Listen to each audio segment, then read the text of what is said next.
Hey guys, welcome back to the Lit Mag Lab podcast. I'm Jazz Marie, aka Vevna Forrow. So previously on the podcast, I was showing you around various website builders, yeah, and also sharing a couple different blog-like newsletter publication, platforms as well.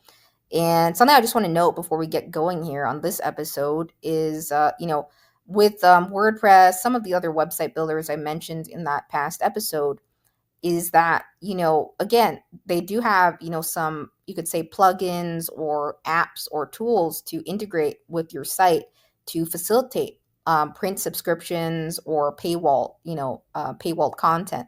So yeah, some lit mags out there do that, and some publications, what they do, they share excerpts or they paywall certain things, right? They share a couple samples of issues and things like that. And then others could, if they'd like, right, purchase an issue.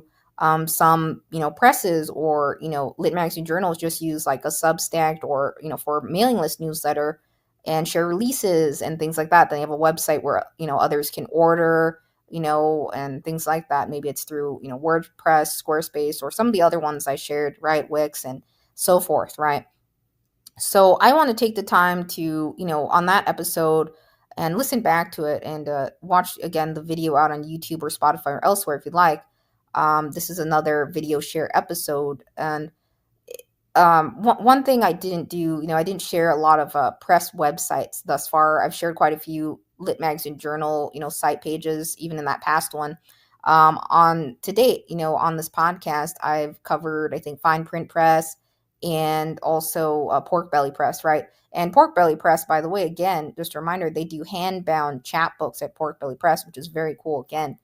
Yeah, so we're going to cover Bottlecap Press today, as you can see on my screen. And there are some presses out there that are, you could say, traditional, right, publishing houses, right, where they don't use any print on demand services at all, right? It's solely in house. They're doing everything themselves, right? That goes for, the binding, the construction of the chapbook, the printing of it, the packaging of it, the shipping, right, managing their inventory all themselves. It's a lot of work, right, to do that. Yeah.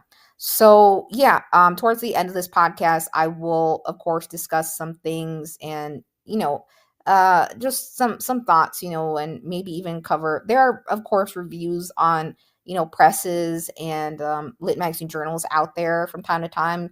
And I just want to take the time to say on this podcast right in advance, if I see anything, concerning or, something, I think, you should keep in mind, if you're going to submit to a place or interested, right, I totally will mention that. That could be in terms of, mixed experiences, right, with publishing through a place and things like that. Yeah, so just know towards the end, I'm going to cover some additional things there. But first, I just want to basically spotlight their website structure and how it's all, set up. Bottlecap Press has been around since 2014, guys. So it's been around for 11 years. And yeah, but I will discuss some reviews, some things that have come up in recent years with Bottlecap Press. Again, just keep that in mind. I'm mostly here to talk about, some cool setups and series that have existed for a long time, to share them, their existence and things like that. Whether you submit to a place or not, right? Everyone's experience is, that I cover, right? Everyone's experience is a little bit different. That's all I'm going to say.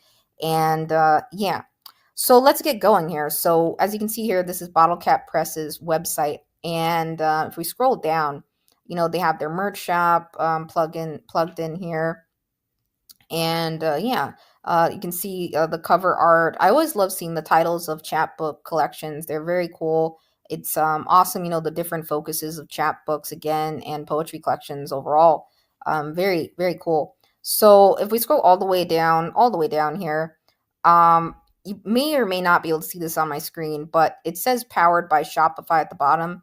Now, in terms of what, Bottlecap Press, this website, I think it is, it could be custom developed. I could be wrong. I don't know exactly, but I do see, you can't see this maybe on your screen. There is actually at the very bottom some code remnants here. I think they'll maybe address this one day, but it has like something tied to the search bar in brackets, and it's like, how you see like HTML CSS code, so there's like a little segment at the bottom in a white bar at the bottom of my screen. So it leads me to believe this was a custom developed website, or maybe they've done updates to it. Of course, all websites do maintenance, and sometimes that happens. But yeah, so at the bottom they have quick links, same as a little bit akin to the top menu, but they have a help desk quick link, the masthead, submission guidelines, merch, wholesale, refund policy, terms of service. Right, it's a good idea to have a terms of service or privacy policy, shipping policy, payment methods, and a contact section. Right, so yeah, if we scroll up here, so I'm just gonna go, actually let's go out to Duotrope here. So yeah, so Bottlecap Press, is a publishing company. Again, they were founded in 2014, best known for its poetry, chapbooks, and full lengths. Their books have been showcased in Dazed, Forbes, New York Magazine, the New York Times, NME, Nylon, Poets and Writers, Vogue, Politics, the Metropolitan Museum of Art, MOMAPS1, and the Studio Museum in Harlem, among others. Bottlecap authors have performed at Art Basel, I could be mispronouncing that, BASEL, sorry about that, SXSW, TED, and more, and have received awards, grants, and critical acclaim. So yeah, they've been around again, since 2014. That is, again, very tough to do for a lot of presses to, be long-standing like that. But yeah, I think they had, on Duotrope, it takes you out to this other project. They had this blog section. I think it was discontinued, or it could have been for flash fiction, it looks like here, or something.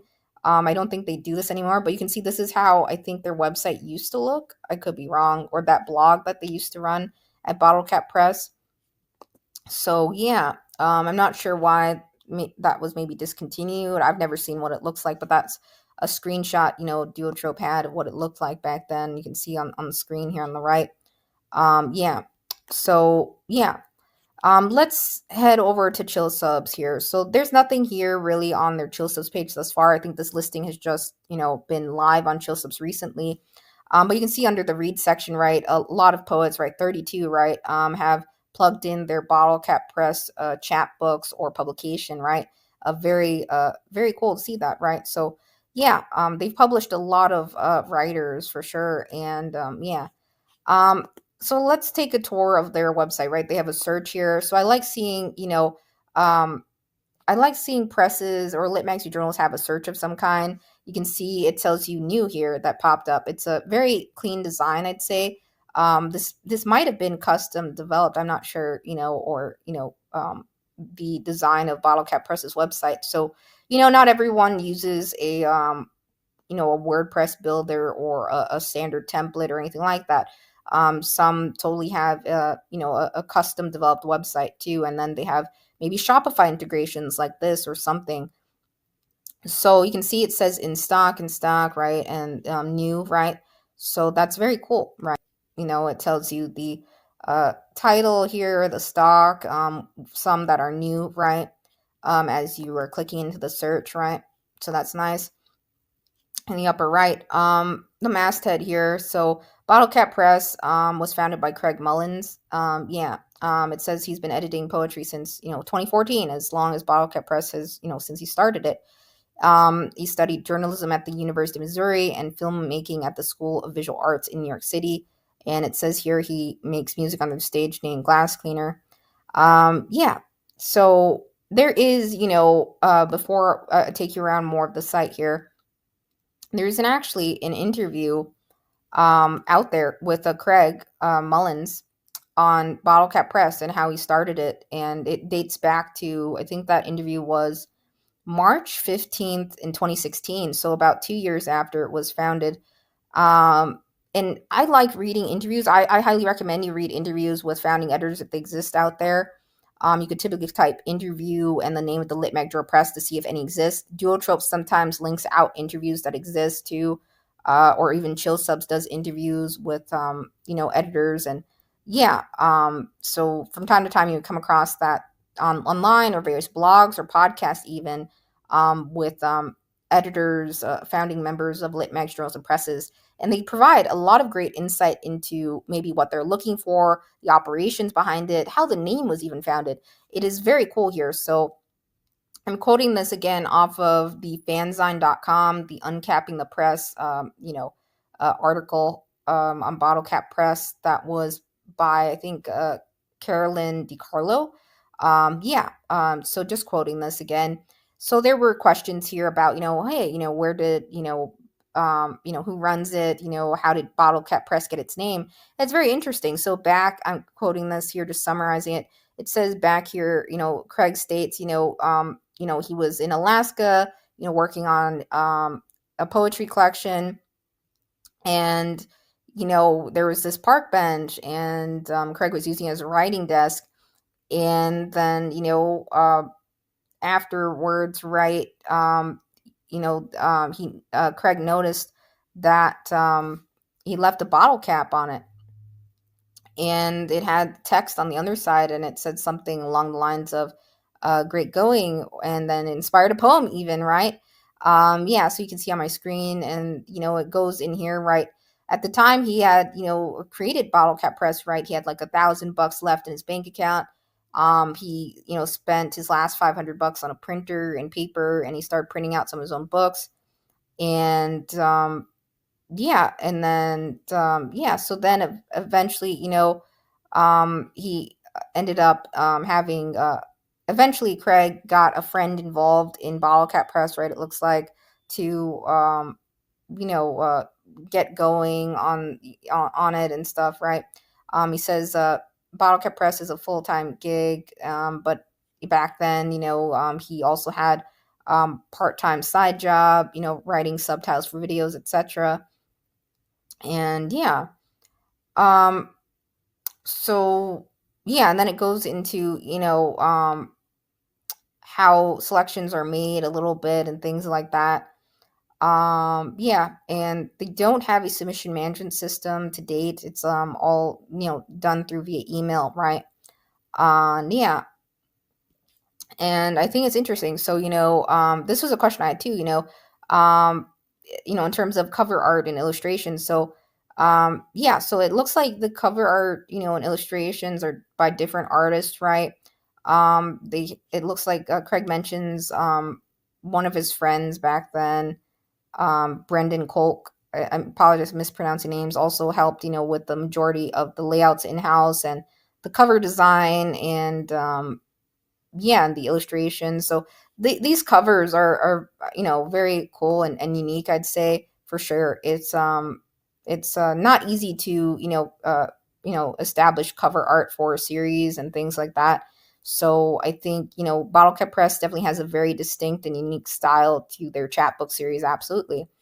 um let's go back here to the interview I was quoting off from. So yeah so I think it's cool. I think it mentioned some, I don't know if this is still true today, but they said some poets or writers had artists in mind, for their chapbook and things like that too, or maybe recommendations, to work with and things like that. So you can read more of this interview, on the fanzine.com, with Carolyn DiCarlo and Craig from Bottlecap Press. It's pretty insightful. I love finding out how, again, names came to be for lit mag journals and presses. You can see, Bottlecap Press has really, grown since 2014, right, since its founding date, for absolutely. So let's click into maybe one of these, so you guys can see. So you can see, chapbooks, right? They're bite-sized reads, right, guys? And so they have, the about of the chapbook, right, and all of that. And so it's very organized, right? Others can add it to the cart. There's a digital download option, PDF for $3.50. Some of their chapbooks that are like averaging, or publications I saw are typically $10 to $12. They have a sale here, sometimes $6 on chapbooks and things like that. So Um, if you're gonna start a press, or yourself, one day, I think it's a good idea to have, a system in place and be very organized. Again, it's a good idea to have a help desk, or someplace others can ask questions, or even if a lit mag journal, you want to separate that from submissions, right, and things like that, because your inbox, if you're going to use email solely, can get really cluttered. It's a good idea to separate that out, right? Bottlecap Press doesn't use a submission man system, but some submission man systems, some of them have the ability to award payments out to authors, but they don't have anything that, to my knowledge, submission management systems in terms of royalty payments. So again, Bottlecap Press, right? We'll go into their submission guidelines and things like that, right? Bottlecap Press does have a royalty setup, right? I think based on the comments I read out on Reddit and elsewhere, right, there is an ability for poets, writers, right, who had chapbook acceptances and publications through Bottlecap Press to see, the royalties that they are, supposed to receive, right, the amount.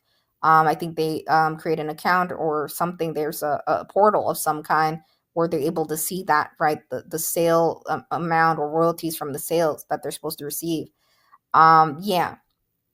So there are various royalty management systems out there. I'm unaware of, what others are using for royalty payments and facilitating that.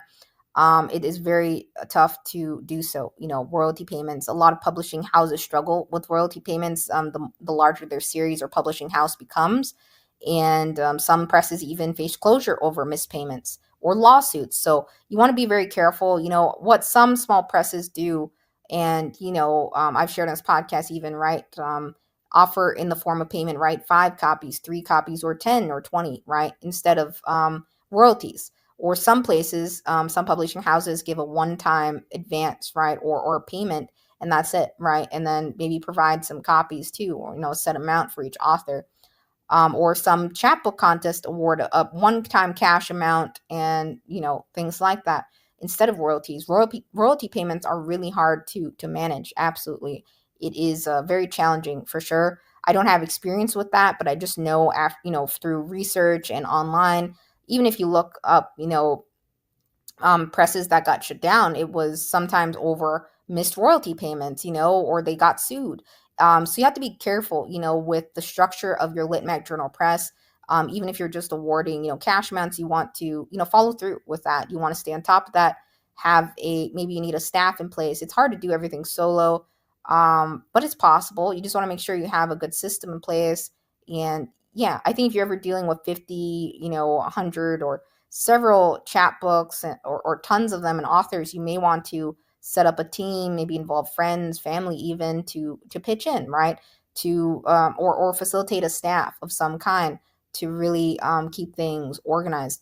Yeah, so I think with Bottlecap Press, I see the masthead Craig, right? It mentions, right, in the past, and maybe to date, maybe has friends, from time to time, or family, even, I don't know, maybe, pitching in to help, it's hard to really do that solo, the, shipping and all of that. Not all lit mag journals and presses can get into distribution services, like I mentioned, I think in episode 67. Some distribution services out there that where you send them, your inventory supply. They do all the shipping and inventory management themselves. You just keep sending them your inventory, right, once you're accepted through them, right? But not everyone can do that.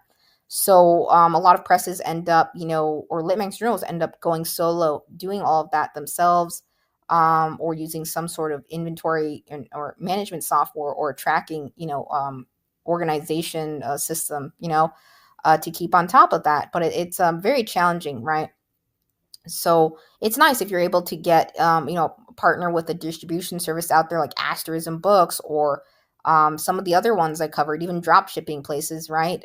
But it's a very, very tough. So just keep in mind, Bottlecap Press, again, is, you know, again, a traditional, publishing house, right? They are not using print on demand at all, or any services like that. So yeah, here's their manuscript guidelines. So they have a multi-genre chapbook series. All genres are welcome. It says they are typically are looking for submissions between 12 to 28 pages. And if you look back on, I'll show you, maybe toggle back on some past pages. They've done some publications in the past. I think that I saw 60 pages, right? but it looks like currently, right, it's between 12 to 28 pages, and it says try not to go over 20 pages.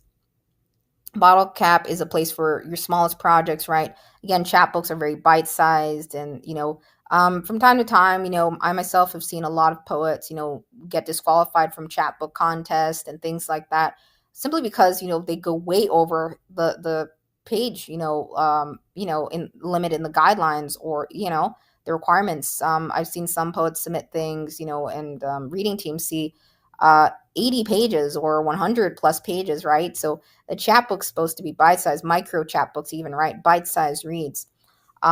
So yeah, and it says here, smaller the better, right? A chapbook is meant to be fun, ephemeral, and low stakes. It says from Bottlecap's perspective, a chapbook is more like a zine than like a book. Yeah. There's a totally a line, right, or a definitive line between what is not considered a chapbook anymore, right? If it's like several hundred pages long, that's not a chapbook, right? That's not bite sized. That's a textbook, right? So you want to be careful about that when you're submitting to any press, not just Bottle Cap.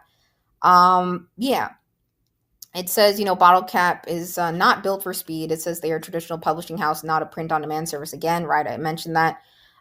So, presses do the best they can, right? They're just saying, don't anticipate it'll be super fast, right? It could be a very long time. I think it's a good idea to give definitive time windows on things, with presses, estimated windows for each author. Like, is it going to be published within the year, or within 6 to 12 months, or something like that, right, after an acceptance? I think it's good to specify things like that. So it says, I'm not sure on the time frame, each poet sees with Bottlecap Press. I myself was thinking about submitting a Bottlecap Press, but I'll share with you why I'm probably not going to at this time towards the end. Yeah. I have friends, though, I must say, that, have been published through Bottlecap Press. I have Bottlecap Press chapbooks at home. I ordered some from some friends, not through Bottlecap Press site directly, but through their author site, because they had, additional collections they published themselves or self-published. So they did like a bundle. So then I ended up, saving, money doing that, right? Ordering through their website, getting both a Bottlecap Press chapbook and their publication, right? So yeah, and they, yeah, so I think that,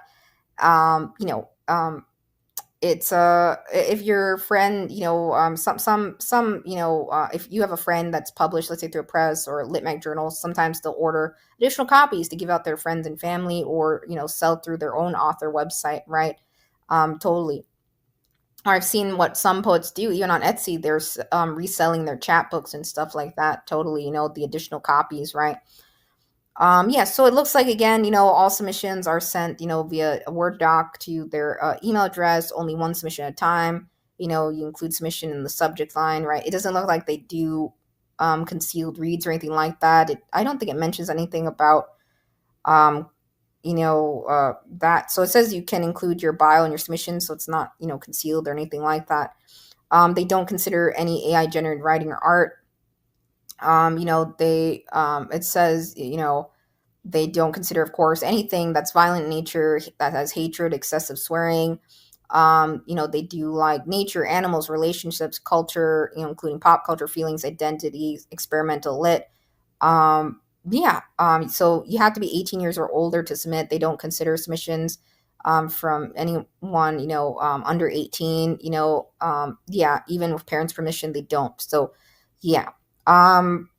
What else do we have here? So it says, do not include an epigraph in your submission unless you have obtained written permission from the originator of the quote or their next of kin, as well as the original publisher of the quote. Similarly, do not include photographs or illustrations that don't belong to you outright. This includes collage, so they don't take that at all. And it says they would typically discourage most submissions written under a pen name. Pen names can make it difficult to promote friends and family, who are often some of the most supportive readers for Chapbook. There are, of course, some exceptions, if you have a job that requires privacy, or something like that, or if people already know you by your pen name rather than by your real, actual legal name, right? Yeah. Yeah, but it says it's totally okay, if you go by a name other than your legal name, they'll use whatever you prefer. Yeah. And yeah, they are not currently accepting new submissions from authors outside of the United States. So yeah, just keep that in mind. And yeah, so I'm not sure, it doesn't mention, a closing date or specified windows throughout the year, or, anything, I don't see anything about, um, that, or anything after. Yeah, I don't see anything about like when others would really hear back after an acceptance, or the expected anticipated windows, and things like that of when calls are open. It seems to be rolling submissions, but I think it'd be nice for those who get acceptance to see, like, same thing, like, with it's a different world, but job applications, right? Some employers, or places that have job openings, right, what they do, they said in round one, this is what you'll see. In round two, this is what will happen. In round three, right, this is what will happen, or something like that. And the stages of publication, the anticipated windows, is going to be within the year, or within, what time frame, after acceptance, would they hear back on that, or the publication release, or or decision, even, when do you hear back after sending, your submission through? When's the anticipated date to get back to others, right? Is it 30, 60 days? Is it within the 12 months? Or, I think that'd be good to maybe have in the guidelines here. But, yeah. um yeah, so Bottlecap Press deals with a lot of authors, and there's the existing ones they published, and in taking submissions. So it's a lot to juggle. I think, especially if you're doing everything in house yourself, right? Everything from the facilitating the cover design, the binding, right? In that interview series, I think I read, the binding. It's tough, for chapbooks, like you're dealing with several hundred orders or things like that. It can be very tough to manage and do all yourself. And the packaging and stuff like that.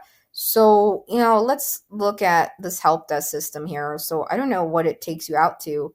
Let's see, guys. So a bookseller or member of a press, let's see what that looks like. So it looks like others can order wholesale copies, request a review copy, and yeah, and then it takes you out to a form here for each section, of so then it takes you out to a form here for each section, it looks like. Yeah. And yeah, so I think it's nice they have a help desk system for because orders get damaged and lost sometimes, and things like that. And submit a manuscript, it takes you back to their submission guidelines, and says the address, right, where they intake submissions, right. Yeah, so I think this is nice. It's a good idea to have a help desk. Yeah. And what else, guys? So shipping details, let's check out that. So yeah, presses, typically they tell you about shipping and things like that. So yeah. Yeah, so here it says, reiterates, Bottlecap Press is a micro zine press run by two people out of a studio apartment. Yeah, so it says, please adjust your expectations accordingly. Their books and chapbooks are handmade with love.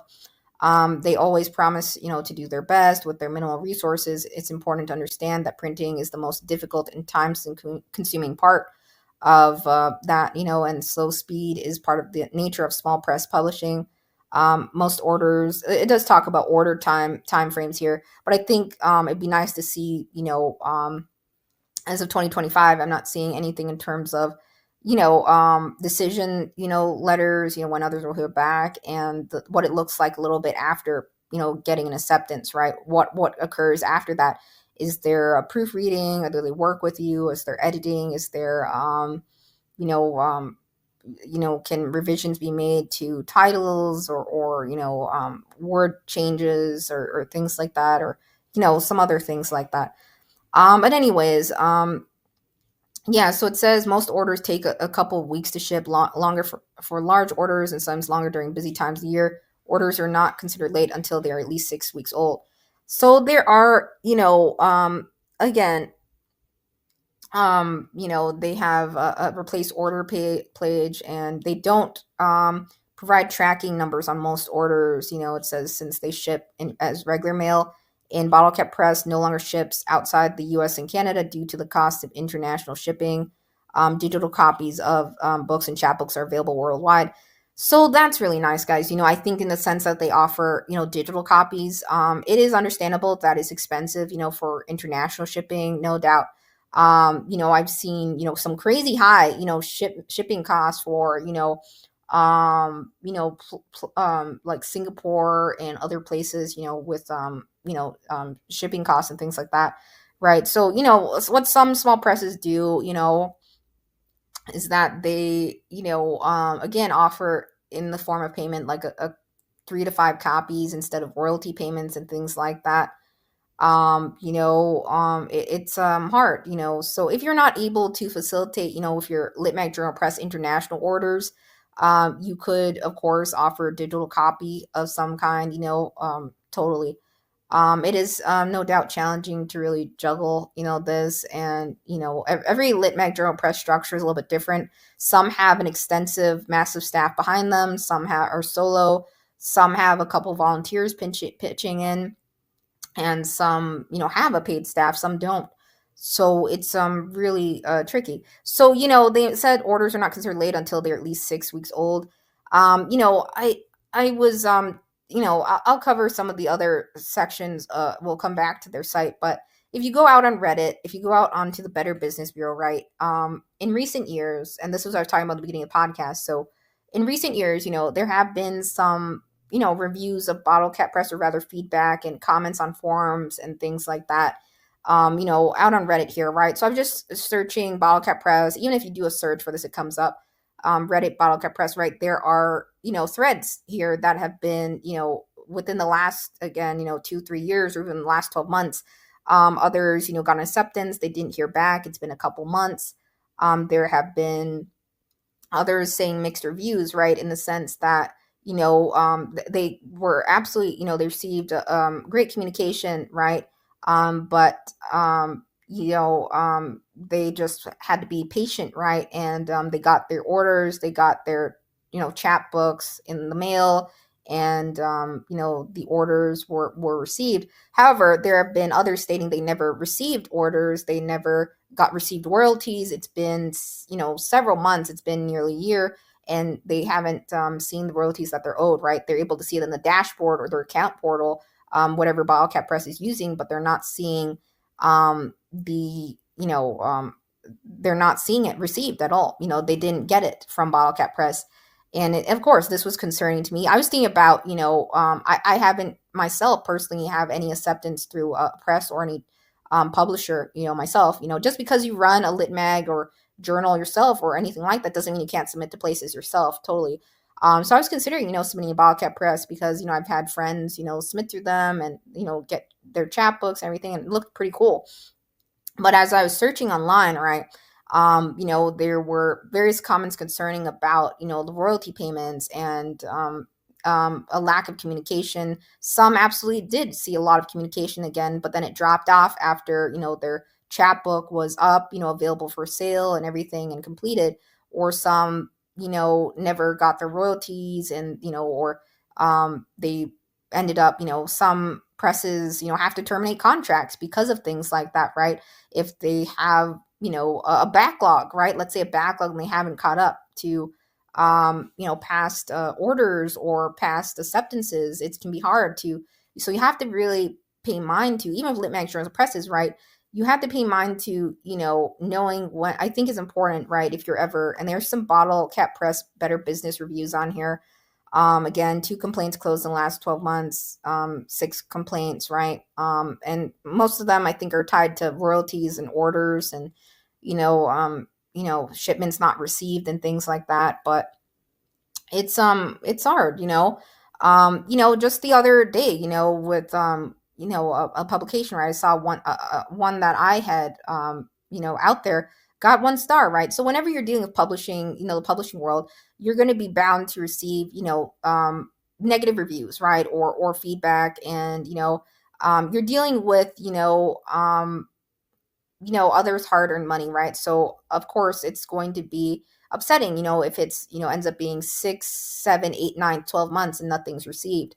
So I'm not saying don't submit to Bottlecap Press. I'm saying, I personally, I wouldn't at this time, because it looks like there are some mixed reviews on it, right? In terms of, I think it'd be better, if it's hard for presses or even lit magazine journals to pause operations and submissions completely, right? Because a lot of times budgets are very tight, right? So, but I think if you're ever like seeing like a large backlog, or you have yet to complete, publications from the last window you have, or anything like that, or there are, you have a lot of help desk tickets, right? Or help desk reports, right? I come from a help desk background, right? So I'm used to, dealing with, upset, angry emails. I mentioned those podcasts, things like that. And my team totally, an IT department, right? You just have to handle it as soon as possible. You have to be communicative, give definitive dates, updates, and things like that regularly. You have to. Because if you, the moment you stop being communicative, right, that's the moment a lot of complaints and things are going to happen. You want to be transparent about, time frames and things like that. I think it's best for, Lit Mag Journal Press, if they have a backlog, to pause, if possible, and to catch up to, all of those reports and things like that happening, in terms of orders, delivery, or even, it's sometimes necessary to involve adding others to your staff, or restructuring things at your Lit Mag Journal Press, getting volunteers, putting a call out for volunteers or help to get things, back up to the, caught up, and everything. So I'm not sure, I don't know what's happening behind the scenes of Bottlecap Press. It's not my place to really say that or anything like that. I'm just letting you know those comments, the forums, and that feedback's out there. Other lit mag journals and presses out there. There's some that have, comments on forums about them, some reviews. Chill Subs has that review feature, right? So, Bottle Cap Press's series is no doubt awesome, but no doubt awesome. They've published a lot of really cool chapbooks. Absolutely. Again, I know several friends who have publications with Bottle Cap Press. And yeah, I would say, again, personally, I wouldn't submit at this time, but maybe in the future, if they, address maybe some of the things I've been reading about, not just on Reddit, but, I saw in the Better Business Bureau that, royalty payments were not being received, and yeah, so I think, Bottlecap Press has again, an account portal of some kind where others can see the royalty amount owed to them, and things like that. Bottlecap features, again, so this is their, ongoing multi-genre chapbook series that began in April 2021. It is used to publish poetry, fiction, mixed media, music, and more. They have the goal to publish at least one chapbook per week. So I think that's awesome, that they really want to strive to publish as much as possible. If you look out on, not just on the, their website, but, even on social media, right? They've published a lot of chapbooks. It's really cool to see, and scroll through the titles here. I think it's showing 1,076 products here, the total. And there's 135 pages here, guys. So that's a lot of publications, Absolutely. That is a massive amount. It's really hard. I think if you ever have several hundred, chapbooks, or, a series like this massive, I think it is absolutely important, though, to maybe facilitate maybe a volunteer staff, or, some others involved to um, facilitate the tracking and status of things, in terms of, submissions, acceptances, the shipping and of the chapbooks and everything. And I think it's a really tough to really do this, with one solo, or with 1 to 2 people. I think it's pretty challenging. There are, some I showed you on this podcast, totally, some presses that just have the founding editor doing all of the, printing, shipping, the editing, everything, submission, reading. They don't have a staff. So it absolutely increases your response time, and it's hard to keep track of all those things. But yeah, you can see there are very, very cool titles absolutely here, Um, yeah, so it's always a lot of fun, browsing press websites. Personally, I think you always it's very inspiring, totally.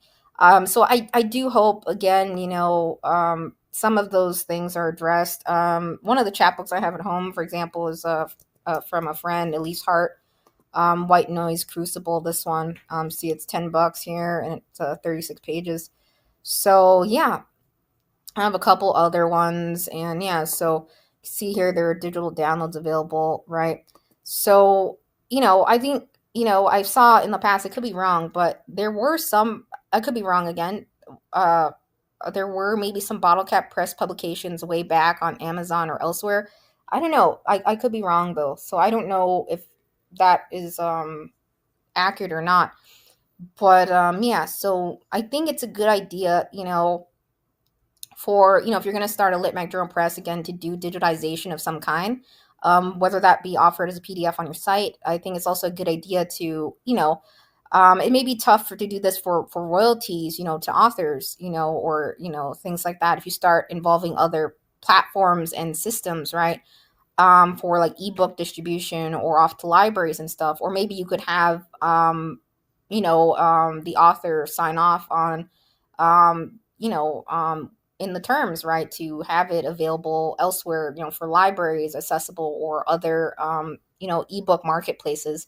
I think it's good to offer it in, not everyone likes PDFs, that's true, but it's nice to have a digital copy or a PDF too option, especially those who can't order internationally, right?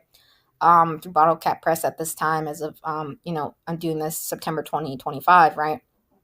So yeah, just keep in mind. So on this podcast, I've covered some digitization options, places that help with like facilitating archives or ebook distribution. There are a couple other places maybe I'll cover in this podcast too, in terms of distribution, besides episode 67, for physical print distribution and things like that, right? And yeah. But yeah, so wholesale, did we go on this page? I don't know if I did. No, I don't think so. So yeah, you can see they have a wholesale package. It looks like, um, you can see here, right? 50% off your first order up to $150, 1 year free shipping with them, 60-day payment terms for eligible retailers, free returns on the first order. So yeah, something about the Bottle Cap Press series. So I don't believe these have ISBNs, and not every press out there in existence, has, goes out and puts ISBNs or barcodes on their series. It's not absolutely necessary, but I think it is beneficial if you're ever, working with some of, I covered right in that distribution episode some of the things I mentioned there, right? So there are pros and to having one, and then it's not the end of the world if you don't have that. There are a lot of presses that don't, and a lot of presses that do, put ISBNs. So it's really up to you. I think if you're intending on, entering, bookstores, right, online bookstores, and even getting into, more places, right. There are some places that prefer to see an ISBN and things like that, right, for each publication, but not everyone does it. Absolutely not everyone. Yeah, so we have again, Bottle Cap Press, right? I clicked on this page, showed you guys. Yeah, the collections here. So if we go, let's go to, page 5 here on Bottle Cap Press. So if we go all the way down, I'm going to page 5 here, trying to get to it for you guys. So yeah, you can see, I don't know what, these are some of the earlier publications that Bottlecap Press did. And yeah, some of these back then were 61 pages, right? Bottlecap Press. So the Bottlecap feature series is really, the one that is, very, very, bite sized, right? The multi genre chapbook series. And yeah, so I really do like this search that they have here. I think it's really neat. It tells you what's new and in stock, right? I think it'd be nice if it also, showed out of stock or in stock here. I don't know if it does that, on their site, but yeah. I tend to give comments on various websites of lit mag journals and presses. So this is just my thoughts, running through my head. So that's all. Um, yeah. So, they, um, they again, don't accept currently new submissions from authors outside the United States. However, they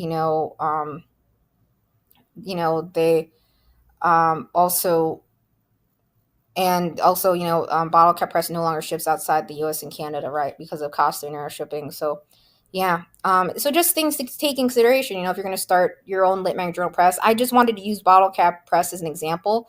The larger your chapbook series or lit mag journal series is, right, and you're doing solo or you don't have any partnerships with distribution wise existence or anything like that, let's say through Asters and Books or some of the other ones I mentioned on that episode, right? Itasca Books, Bookmobile, or drop shipping, right? um, Several other ones. You can listen back to that episode if you're interested. A few other episodes I mentioned, challenges of getting into physical bookstores or working with retailers, things like that, the experiences I had, right? I shared on this podcast in the Q&A portions, right? Yeah, so I just wanted to share the challenges that, some presses run into. Bottlecap Press, right? They have a massive, amount of publications, right?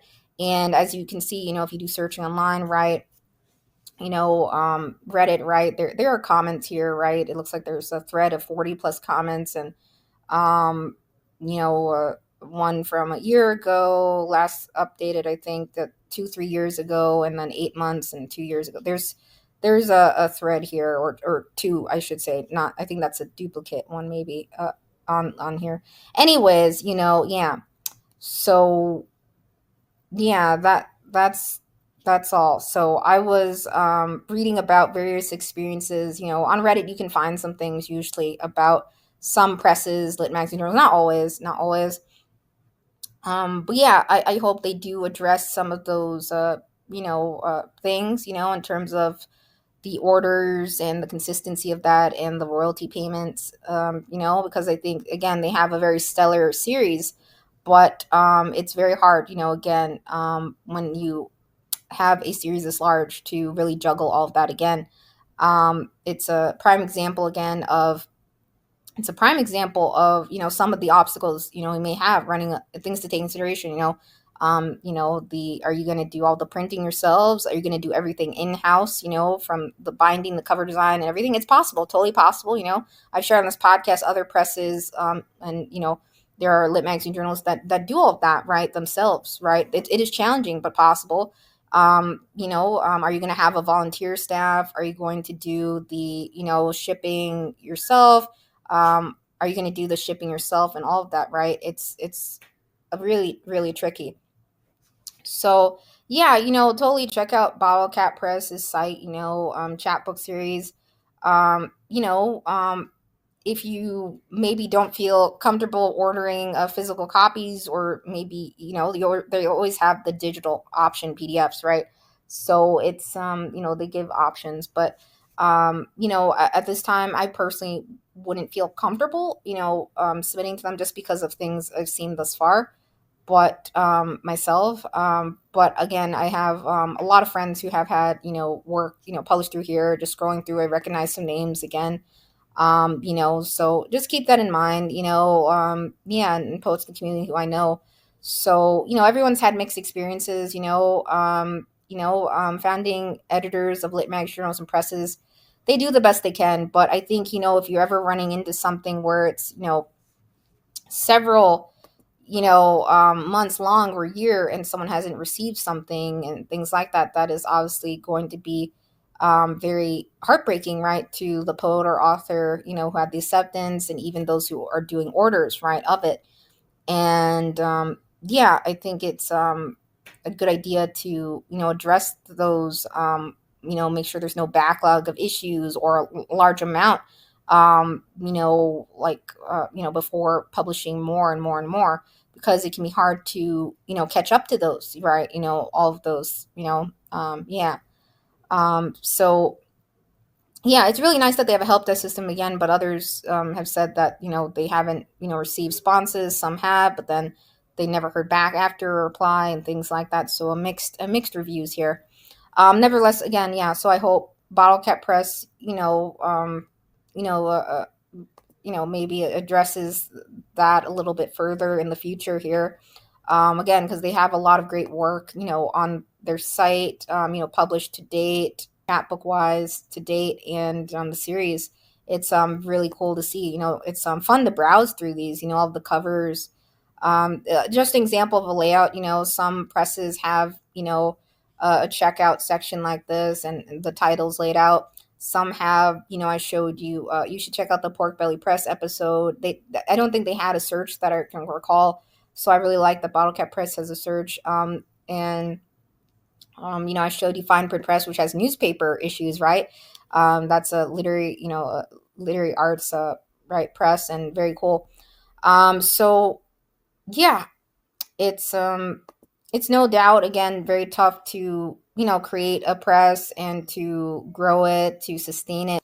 Um, for 10, 20, 30 years, it is very, very challenging. So yeah, so if you do some research, on various presses online, not every one of them has interviews again on them, or comments on forum boards like Reddit, or things like that. But you know I think if you're ever having a massive series or a publishing house of some kind, there's bound to be some sort of order delivery problems, or whenever you're dealing with chapbook orders and things like that, or shipping of series or anything of that nature, ordering.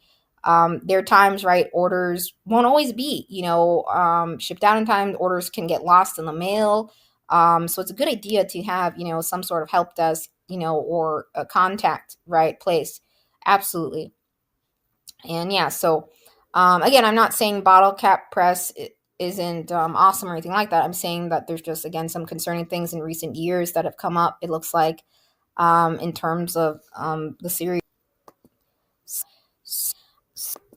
There are a couple threads. Bottle Cap Press. Some have positive experiences. It says, they do publish a lot of chapbooks, which might seem sketchy, but they're legit. Some have said, right? And yeah, others have said, I never got my royalty payments. I never got anything, my orders or anything that I received, right? They're such a scam, right? And, I don't know. I'm sure, most lit mag journal presses, they do the best they can. I never, received them at all. And, others have said, "Oh, what a scam," But so it's hard, the moment you, running a lit mag journal press, right? It's important to absolutely stay on top of all of that, but it's tough, right? Bottle Cap Press, the way it's structured, it looks like it's a very small team, right? So it's tough, absolutely, and the resources each lit mag or journal press has is very, very limited, typically, right? In terms of funds and all of that, and to do all of the uh, you know, everything from the printing, the binding, the packaging, the shipping, right? It can be a lot, when you're juggling 50, 60, or 100 orders, right? It could be very, very tough to do all by yourself.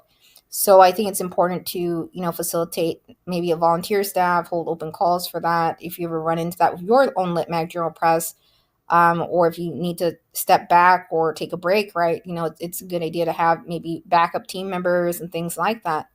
They said their goal is to publish at least one chapbook a week. They published a bunch of chapbooks, guys, to date, and that's very, very tough. But when you're ever dealing with that, again, there's bound to be, I think, such a massive amount of publications, and growing that, right? I think it's important to also grow maybe your staff and team. So I don't know, what the behind the scenes, what it exactly looks like at Bottlecap Press or anything like that. But all I know is that, I would say, several poets, right, are probably a fan of Bottlecap Press and the publications. You go on social media, you totally see poets I've shared some of them are holding their chapbook. They received it, right? They got copies of it, and things like that. Some of the comments I've read go into, how many copies they ordered or received, and, some of their experiences, which may be insightful to you. But um, yeah, I would say I typically like to hold off on submitting to places until I'm like entirely sure, that you want, when you see comments like that, I think you become uncomfortable and uncertain, like, what your experience is going to be like, right? With the place, right? And they're like, yeah, maybe I shouldn't, right? There's some lit magazine journals and presses out there, right, that are I shouldn't quite yet, is what I'm saying. There's some lit magazine presses out there, right, where they're the communication is it is very important, for all publishing houses or publications. If you don't have that, then things sort of you face a lot of problems with that, right? So you need to have good systems in place. You need to really do that. Bottlecap Press, right? They don't have a submission management system. Looks like they're using email address, and yeah, that can also be a bit tricky to juggle, a lot of emails and stuff. I'm not sure if their help desk system generates an email off to them, and but in either case, it's a yeah, it's a good idea always to have your contact information available, or a place others can reach out. And yeah, I know some lit magazine presses even have a phone number, but I think of course, sometimes with every lit magazine press, right? When others get rejections and things like that too, it's just with the lit mag world in general, right? You're bound to get some upset emails and things like that too. Everyone does the best they can. But yeah, I would say the series is very cool. All the publications, I would recommend browsing through, and it's a cool, they have, again, you can order physical copies or digital, but others have said, again, they've had very mixed experiences with the ordering, and especially authors who had acceptances with the royalty payments. Some absolutely did receive theirs, and some perhaps it took a very, very, very long time, right? So different, it looks like different lengths of time for each publication. It wasn't as consistent, right? And I think, yeah, it's tough, right? A two-person team, and you have, hundreds. Let's say you have hundreds of publications, or getting into over 1,000, even, right? So I'm not sure, what Bottle Cap Press's average submission, amount is, or how many orders they're juggling, every year. But I'm just going to assume it's a lot, So yeah, I do hope they address some of the things. I know they, there are some comments out there where like, oh, they disabled Instagram comments and things like that on as of, currently.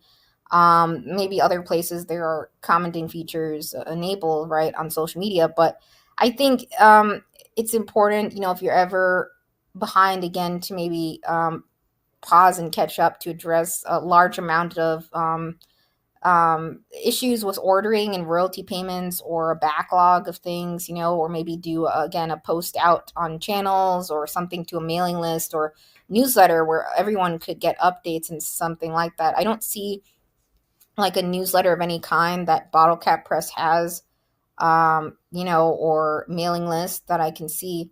They just have an email address. So, under contact us, they just have, right, so yeah, under contact us, they have, and, email, and then and address. I don't know if that address is accurate. I think someone said in the comment it wasn't, but I don't know if that's true or not. So anyways, yeah, there's a lot of moving parts to running a press.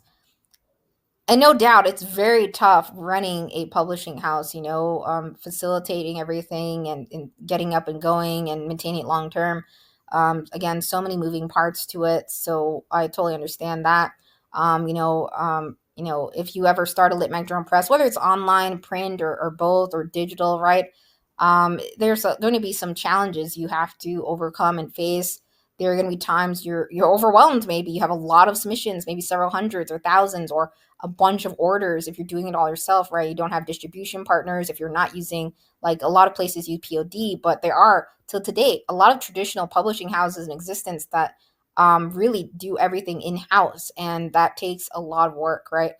So yeah, if you are, ever curious about like what a publication looks like physically or something before ordering it, always a good idea. You can find examples or tags, accounts tagged on social media, right, of what it looks like, or some flip throughs even on channels, and things like that. So yeah, I hope this episode helped you. I just wanted to share an example of a press, right, that's been around for a little bit, and some of the challenges and obstacles they're running into. So again, I'm not saying Bottlecap Press is awful or anything like that. I'm just saying there have been, concerns about some things about being behind and things like that, royalties, shipping, and following up on acceptances, and, contracts terminated and things like that, right? And, sometimes, presses have to terminate contracts because they absolutely can't, um, others want a faster publication time, and it's hard. I think, again, it would be a good idea for Bottlecap Press maybe to have specific, time frame windows of like anticipated, like for each author, of completion and things like that, or after acceptance when they would hear back, those specifications. They have some specifications on shipping details on when something's considered late, but I think also some, in the submission guidelines there should be some time frames in there a little bit, and maybe a newsletter or mailing list of some kind they could communicate to everyone. It'd be cool if Bottlecap Press had like a Substack, or some sort of newsletter, Beehive, or something like I showed in the past episode. I think that'd be cool. Someplace others could, communicate further with them besides just email or social media, or trying to reach out messaging wise, right? It's tough to do that. So it takes on more work to do that, right? Managing things like that. But I think, again, it's a lot of presses, there's some out there that have a team or volunteer staff. There's some that don't, right? A mix out there. So I think, if you're running things solo, right, it can be very stressful and very, very tough. Absolutely. But nevertheless, again, some poets absolutely had amazing experience with Bottlecap Press, but some not so, right? It seems to be quite a few comments out there expressing that. So yeah, just keep that in mind if you are going to submit to Bottlecap Press one day in the future, or not. You maybe, it depends. I personally wouldn't at this time, just because of some of the things I read. But I think, it's tough. So I hope they, address some of those things, and yeah. It'd be nice if they had like what's happening, or what's up, or update section of some kind, or news, or things that are being worked on, or the next set of upcoming releases or publications, or something, where others can visibly see what they're working on currently. Just some thoughts. So yeah, I would say, a lot of poets, again, myself included, are fans of Bottlecap Press. What they've established, it's very very stellar, again. But it's it just seems concerning in recent years. It looks like some of, and the last year even, some of the things others saying they didn't hear back after an acceptance. They haven't received royalties, or it's, things are taking a very, very long time. So yeah. Or yeah, it's really tough. So a lot of presses in existence really struggle, with sustaining royalties, for sure. That is absolutely a challenge. And yeah, so if you're going to start a press, I would say, if you're going to start it solo or things like that, it's possible to facilitate royalties, or payments out to authors, but you need a good royalty management system. You maybe need to involve someone at some point in time to maybe oversee that, because it can get you in hot water, right? If you miss royalty payments. And, some small presses, they received a lot of lawsuits from authors. It doesn't matter if it was, $50 or, $60, or some authors maybe never received, sometimes thousands of dollars. It can lead to a lawsuit, right? with some publishing houses and things like that. So you want to be very cautious, starting your Lit Mag Journal press, in terms of when you're dealing with payments and contests and cash awards, even. You want to be very communicative about that, because it can, be very dangerous, right? Dangerous waters when you're dealing with any missed payments or things like that. You want to stay on top of that and have a good system in place. Yeah. So I just wanted to make that aware. I have some friends in the community, right, who run presses too. They again offer in the form of payment, just like 3 to 5 copies at most, and then they maybe increase that over time. They can't really juggle royalties or cash awards. Some do. Some do a Chapbook contest award overall, and some copies, for the author, right, a set amount, and that's it. Royalty payments really have to be maintained long term, and it's very, very tough. So, sometimes presses have to restructure things. Sometimes they have to change their setup, but it can be hard, if you've had a setup for, 5, 10, 20, 15 years, or, yeah, or several years, yeah, even 4 or 5. It can be hard to restructure things once you've established your series with a certain structure, right, and things like that. But yeah, so I hope this episode helped you. I was just trying to share, some of the, again, things to keep in mind when, maybe you're going to start a press, or, some of these things also apply to running a Lit Mag journal, right? Having contact address, your submission guidelines, maybe a help desk or info email separate from submissions where they're intaked. I have on this podcast shared various submission management systems too, and things like that. Very both free and some with very reasonable low cost plans and things like that. Right, like Subfolio, I shared on this podcast, and some use Submittable on the CMP membership and things like that. But I like Subfolio personally. It's not Subfolio is not just for lit mags or journals, right? Presses can also use Subfolio totally. Publishers, and it can be applied to a lot of organizations. Absolutely, submission management systems I think are beneficial. Royalty management systems, I'm not aware of any specific names, or how Bottlecap Press has that facilitated, but there are ways to do that. I think it's just very, very tricky and tough. Yeah. But in either case, maybe one day I'll circle back to Bottlecap Press and submit to them. I don't think I would like this year, just because there were some recent comments and things like that. But maybe next year or something. We'll see. I've been looking to submit to a press myself, or I was going to take a break actually. So I don't know, but I've been thinking about it. So anyways, yeah. So I know I said I was gonna not do episodes for quite some time, but I want to get a couple in before the end of October, actually. And if you see me drop off again, that'd be the point to look for some articles from me, and things like that. Because I'm trying to do some text-based extension of this series, right? It's mostly to help others, in the community. So yeah, I think it's amazing what Craig has done with Bottlecap Press overall. Absolutely, but I think it's really, again, concerning about some of the recent comments and things that have come up. But I hope they are addressed, and or maybe Bottlecap Press restructures things, or yeah, I know presses and lit magazine journals, whenever they have a backlog of issues, they really do the best they can. I think it would be beneficial maybe to have upcoming releases on their site somewhere, or a mailing list of some kind where every Bottlecap Press book could be on, or receive updates.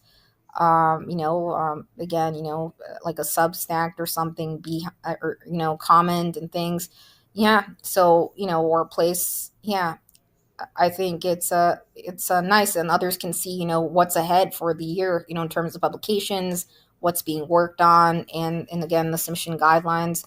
Um, it Yeah, it would be nice to have exact time frame windows, like a little bit estimated. I would say, um, estimates on when others would hear back after submitting, or an acceptance, or what happens after an acceptance takes place, like what's to be expected in terms of the the process there, because it's a question mark, like what's the process after an acceptance, or when do I hear back after submitting, and is there any restriction to submitting again after a decision? Do we get a letter back, or what does that look like? So just a couple things there, I'm just thinking of, but yeah, I'm not an expert on running a lit mag journal or press or anything like that. Obviously, you guys know. I have made tons of mistakes throughout my life and stuff like that. Totally. And I come from a help desk background, so I know what it's like dealing with, customer support complaints, and mostly like dealing with employees in companies, right? I've had others yell at me, shout at me, and all kinds of things, or get upset real fast, and you just got to maintain calm. You got to address things one thing at a time. You got to do the best you can. You go as fast as you can, absolutely, and it's absolutely challenging. But yeah, I hope Bottlecap Press addresses some of those things, with that seem to be reoccurring, in terms of royalty payments, shipments, and orders. But again, I've had several friends, publish through them. They did get copies and things like that. So mixed experiences, right? So you may read about, and that happens, with some lit mag journals and presses. Not everyone's experience is 100% identical, not always. So yeah. But yeah, check out Bottlecap Press still, if you can pick up some chapbooks, and, they have a digital option too.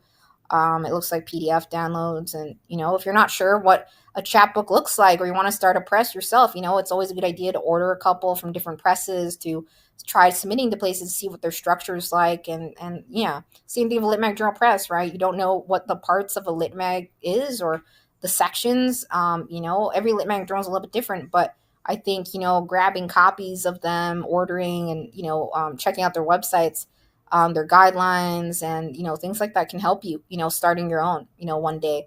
But yeah, a lot of poets and writers know about Bottlecap Press. They've been around for quite some time. And yeah, um, def of cool press, in existence. Absolutely. Again, I was reading that interview that Craig did, on the fanzine.com, and it was just really interesting. I like learning about everyone's origin story, for sure. Everyone has one, how they started their lit mag journal press, and it's a very, very interesting. I think the address they have here says California. I don't know if that's accurate. I think some said that address may have not been accurate exactly. Some places have PO boxes totally, and things like that, and yeah, for lit mags, journals, or presses. But yeah, anyways, that's all, guys. So I hope you got something out of this episode, in terms of me sharing Bottlecap Press. And I do spotlight episodes from time to time, just pointing out things about website design guidelines and things to take into consideration if you ever start your own, and some of the obstacles. And yeah, that's all. Yeah. I think it's this, publish at least one chapbook per week. That's really tough to do. I think it'd be, maybe one chapbook a month. I think it takes time really to, proofread chapbooks and work with the author, or, do editing, and then takes time, if everything's done in house, right, to bind them, to double check things, to send out, a proof copy to the author, or to make sure they're happy with how it looks and everything. And yeah, and then yeah, so I think that's and getting the cover art together, that's it's hard. I think in the lit mag journal press world, you never want to rush things, right? You want to, of course, you want to get things done as soon as possible to build and grow a series, but I think it can be hard to really sustain such a speed, of publications going out every single week, or a bunch a month. You want to have maybe a set amount, every month, or within a certain season, right? Or each year. I know some places they publish a bunch of chapbooks every year, maybe 20 or 10 even, or just one a month, or every other month, and things like that. So I think it's good to have some spacing between releases, because it takes time to do absolutely some of the things um, you know, tied to that, sharing the release and all of that, right? And working with the author to make sure they're happy with it. I think it takes more than just a few days, right? It can take some time, and yeah, but that's just my thoughts, overall. yeah, so it's again, very very neat, what Bottlecap Press does. But yeah, I was just browsing around because I like browsing sites. So yeah, they have the arrows, or you could of course search. You could do a keyword. Let's search some. I just want to see what their search looks like. I didn't show you guys this real quick before I sign off. Let's do bird. I don't know. Let's see how many books have bird in it, right? Um, so yeah, hummingbird vows. You guys know I'm a fan of hummingbirds, right? So yeah, I see them all the time. So I'm just curious. Yeah, so that's cool. You can see these covers are very cool. Absolutely, the crossword puzzle one's fun. That cover design, and yeah. Um, so yeah, I was just searching some keywords. Yeah, I just want to see what their search looks like. So you have filtering here. You can toggle by price, which is nice. Yeah, so that's pretty cool. You know, and yeah, you can search by keyword. So I think they have a very organized site. Just a couple comments, I made earlier about some of the other things in submission guidelines, and maybe having a section for upcoming releases or updates or something. Yeah, or what's being worked on to date publication wise. So it's a yeah. But it's a pretty cool. So just gonna, search, do some searches, you guys. I'm just curious, their series. So they have all chapbooks around various, some are, probably themed or something, and a lot of really cool, in their bottle cap features series, and you can see the new tag there, right? So yeah, I think that's nice. I do like their site layout. Their toggle here. You know, they have various sections, right? Different categories here. It looks like, um, yeah. So poetry, prose poetry. The chapbooks I got from Bottlecap Press, and yeah, if you're ever not sure, about some of the guidelines, like, um, in terms of, I think it doesn't mention anything about interior art or interior photography, or if it's just, strictly the, manuscript and things like that. I think that's what it is, just strictly the manuscript. Some chapbook publication series of presses, they do incorporate photography or illustrations and things like that, but it can be expensive to do so, right? When you're working with other artists, it can add even more expenses to your lit journal press. So, running a press in house, the last thing I'll say is, doing everything in house, it could save you money. It could cut down costs. However, it really depends upon your operational structure, right? Typically, though, presses in the world, right? Publishing houses, right? In chapbook series specifically, right? I saw somewhere someone had posted on their site, another press or something, that said, "Oh, we operate our chapbook series at a loss, right? We're not earning, we're not out of the red with our chapbook series. We're maintaining that series at a loss." Because they don't typically see a return back from their chapbook releases at all. And I can't recall what structure they had, but yeah, it really depends on your operations. If you're going to see savings from doing everything in house or not. So you want to have, again, a good budget, a good system for everything in terms of, ensuring orders are going out, ways others can contact you, all of that. The guidelines are clear, and, yeah. So yeah, Bottlecap Press, very cool. Again, they've been around since 2014, and just wanted to share my thoughts on their setup and some things I came across online, on Reddit and elsewhere. But yeah, places are, the longer places around, the more likely it is to have, reviews and comments around it, for sure, and others share their experiences. So I think it helps you get a sense of, um, yeah, whether or not you want to submit the place, it's totally up to you, but just sharing my thoughts personally and things like that. This podcast series is just, again, to showcase various different structures of lit mag journals and presses, and some resources and tools that may help anyone looking to start one. And it's not just for, again, publishers, but also submitters, right? And things to look out for, things to be aware of. Totally. I think submitters, if Chill Sub's new review feature, they're totally going to look at that. Even comments. I know some in the publishing world, they look at the Reddit publishing, and there's various sections on Reddit, where you'll find posts and things like that, but not always. And some other forum boards for sure. But yeah, so it's not easy, being a founding editor of Lit Trail Press. I probably said it countless times on here earlier in the Q&A series. But, again, everyone does the best they can, so. And yeah, that's pretty much it. Oh, one more thing before we go. I know this was, again, a fairly long episode, but a lot to cover, I guess, again. Totally. So if you go out to Instagram here, you can see Bottlecap Press is based in LA, right? And yeah, so they have on social media, Los Angeles, right?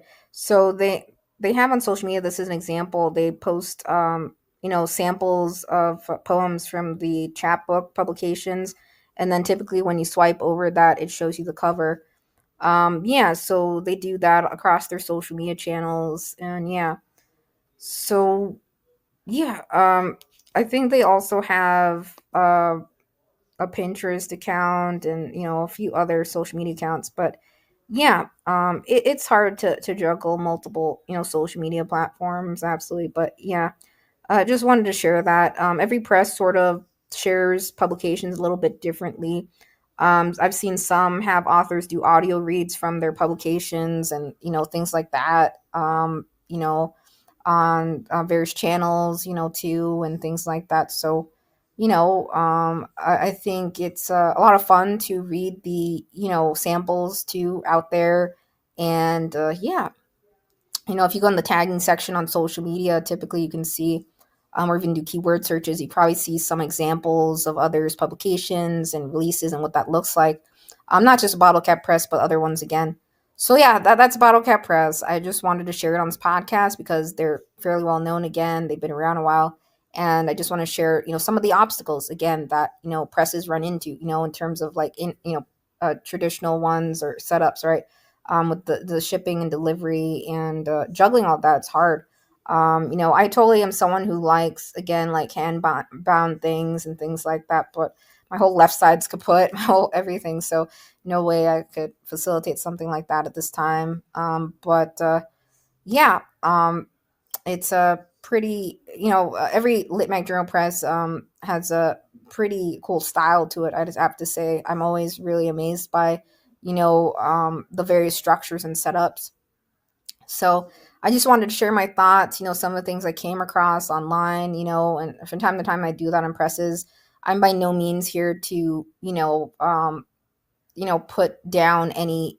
I'm by no means not trying to, say anything bad about lit mag journals or presses on this podcast series. More so, again, if I find something, let's say it's various comments or recurring and things like that, concerns. Obviously, I'm going to just talk about that, right? And just to keep it in mind, right? Again, everyone has mixed experiences. Same thing like with a lot of times when we're working with like customer support, just in general in the world, we all have mixed experiences there, right? Sometimes, but yeah, it happens. But I think it's important to, for lit mags, journals, and presses to be communicative when things like that happen. Maybe to even post on their social media channels, or anticipate dates of when they'll catch up exactly, or estimates, or clearly stating if things are pushed back for a lot of authors or something like that. If authors are in the dark of like, or told, receive a communication, then it's pushed back and pushed back and pushed back again, or they never receive anything royalty or order shipment wise, obviously they're going to want to, right, terminate their contract, and things like that happen. If you've never facilitated a contract or anything like that, not every single Lit Mag Journal Press has a contract. Some I showed you on this podcast, they have in their submission management system just an agreement checkbox or a letter plugged into their submission management system, and then that's signed back, right? For presses, there are, absolutely contractual agreements because, you have to get permission, right, from the author to move forward and to do that, right? And if you're not sure what one looks like, I've seen, across time, there have been poets who have shared what their contract agreements look like, on social media. If you're a part of the CMP membership, a lot of founders of presses and even lit mag journals are willing to share contractual agreements they have with artists or writers and poets and of chapbooks, and because it's really important that you word that appropriately. It doesn't have to be several pages long of your contractual agreement, but a standard agreement that's very clear, and about how everything what will happen with the after the what you're giving them permission to do, right, to publish the chapbook, to construct it, to put it on the channels, all of that, and what does the poet receive? Are there royalties? Are there royalty payments? Or no, are you offering the form of payment these copies? Are you going to publish it within a specified window? And so, you want to be very clear and specific with your guidelines, your contractual agreement, and everything when running a press. And again, it's a good idea to have, always, a terms of service or privacy policy, especially if you're working with other, you know, um, integrations or platforms, and others are entering in their contact information and details and stuff like that. So we want to be very careful about that. And yeah, I just wanted to talk about, example setups of various presses in existence again. I've covered a couple, may do a couple more, and a few other things that I've been looking at this September myself, too, just trying to share and help others, and put the spotlight on some cool presses. I think Bottlecap Press, again, is very cool, but there are, again, some concerns, that I've seen in terms of comments and things. I think it's a lot of fun, checking out these various publications. You can discover a lot more authors and writers, the community this way, just browsing, and maybe even pick up some chapbooks, right? There are some presses out there, I'll cover, that don't necessarily have, a print series. They just do strictly digital, series, digital downloads, and that's okay too. So, it's not like you have to, if you set up a press, have to do physical print copies. But a lot of people today still like having, physical copies of chapbooks and even literary magazines and journals. It's usually a good idea to offer it in more than one format. I always suggest that to multiple places others could grab it even. But yeah, it's tough when you're dealing with absolutely royalty payments for sure. So, whether or not you want to do that, it's up to you. Just know it's going to be very, very challenging, and it can be very tricky, doing any sort of cash awards or payments and things like that. Some places, again, do one cash award or one advance, or, offer copies in the form of payment. So, yeah.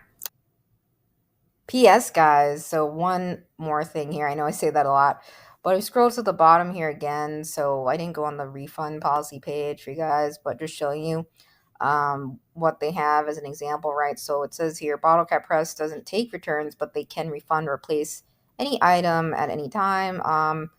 It says refunds if applicable, right? To request a refund, right? You use their help desk replace order form, and then you just enter, the refund along with the order number in the order number line, etc., right? And if it's approved, then your refund is processed, etc., right?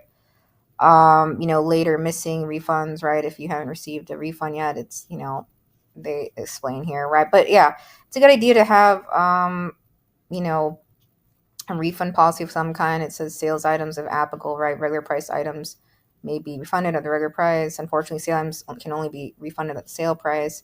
Exchanges, they replace any damaged or missing item upon demand with no need for return. Yeah, you can request replacements again and things like that. So it's a good idea to have, those things, when you're dealing with ordering, and things of that nature. Yeah, if you're doing all of that yourself, what your policies are, even with submission guidelines, right? So there's no fee, it looks like, to submit to Bottlecap Press at all, right?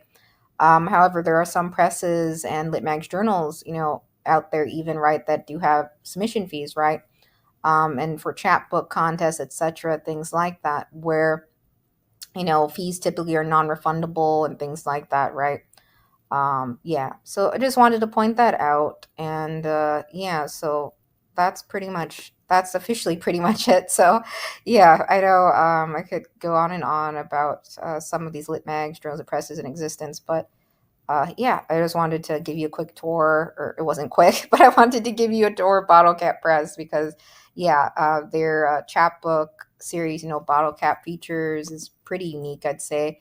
The covers and everything, and the site layout. I just wanted to give you guys an example, dramly of that. Yeah. So bye now, guys. Yeah. Have awesome days ahead. Yeah.